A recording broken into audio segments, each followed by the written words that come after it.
इस समय आप देख रहे हैं सबरस टीवी। एक ऐसी बेटी हमारे बीच है, मैं निवेदन करता हूं अंशु अवनी से कि वो आए और अपना रचना पाठ करे।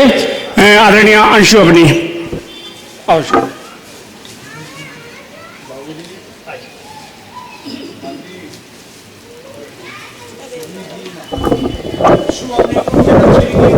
बहुत सारी शुभकामनाएं। सभी को बहुत बहुत धन्यवाद।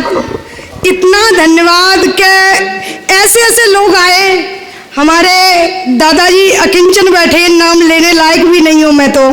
वरिष्ठ दादाजी प्रकाश पटेरिया जी थे, वहाँ से आए छतरपुर से। हमारे दादाजी सबरस मुरसानी जी बैठे हैं, अंतर्राष्ट्रीय लेवल पर अपनी धार मचाते हैं। ऐसे ऐसे सभी किस किस का नाम लूँ, वो शख्सियत आई। मुझे हृदय से सभी का चरण वंदन करती हूँ और धन्यवाद देती हूँ कि एक नाची सी बच्ची के एक स्नेहल आमंत्रण पर सब यहाँ पधारे। एक अभिलाषा है, एक आदेश है, तो मैं छोटी सी कविता पढ़ती हूँ बिना भूमिका के, सुनिएगा। मैं नारी शक्ति के लिए, सशक्तिकरण के लिए काम करती हूँ, उसी पर पढ़ती हूँ। जो गीत जमाने को भाए वह गीत सुनाना बाकी है। जो गीत जमाने को भाए वह गीत सुनाना बाकी है। इन चूड़ी वाले हाथों से तलवार चलाना बाकी है।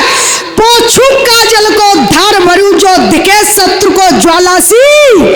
आंखों में उठिए भाप अभी अंगार उठाना बाकी है। आंखों से उठिए भाप अभी अंगार उठाना बाकी है। और इसी में अपनी दो बंद अपनी एक नई कविता के रखती हूँ कि ऐसा मंच है नया बनाया है, तो नई कविता के सुनिएगा। कि एक हमारी बच्चियाँ कभी कुछ कह जाती हैं, कभी कुछ कह जाती हैं, लेकिन उन इतिहास को पढ़ें जो अब कोई पढ़ना नहीं चाहता, तो शायद ऐसा बोलेंगी नहीं। सुनिएगा, उसी इतिहास पर प्रकाश डालती हूँ।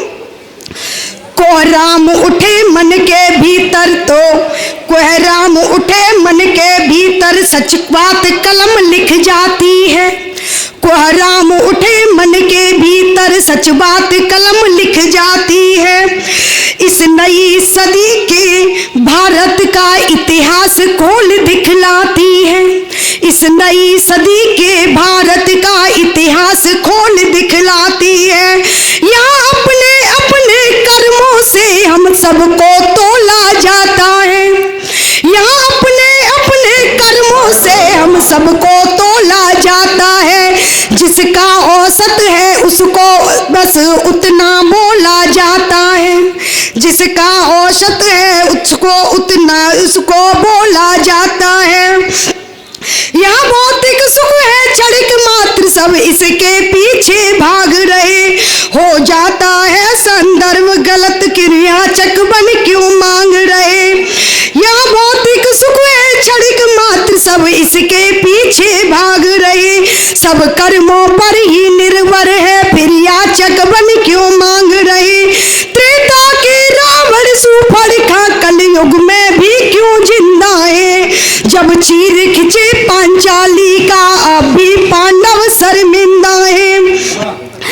सीता अनसुईया सावित्री के सत्य की अमर कहानी है।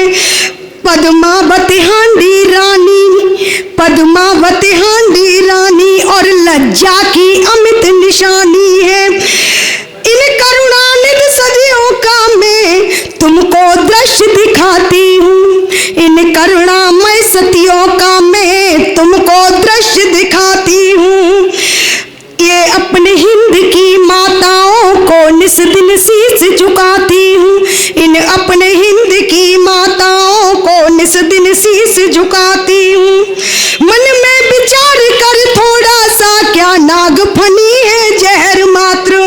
क्यों हो जाता संदर्भ गलत, क्यों झूठे हैं सब वेद शास्त्र।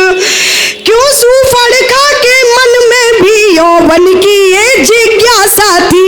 विद्वानी रावण क्यों बहका, क्या उसकी यही पिपासा थी। विद्वानी रावण क्यों बहका, क्या उसकी यही पिपासा सी। करुणामयी देवी सीता की वो कैसी व्यथा रही होगी। कितने आघात दानवों के प्रकृति की पीर सही होगी। विद्वानी रावण क्यों बहका, क्या उसकी यही पिपासा थी। करुणामयी देवी सीता की क्या उसकी दशा रही होगी। कितने आघात दानवों के फिर कैसे पीर सही होगी। मिथिलेश कुमारी के सतीत्व की वो कैसी प्रभुताई थी। अग्नि की ज्वाला में देखी वो खड़ी हुई तरुणाई थी। वसुधा के मिट जाने की मैं तुमको एक झलक दिखाती हूँ। इस भारत की इन माताओं को निस दिन शीश झुकाती हूँ। कविता तो बहुत लंबी है लेकिन फिर कभी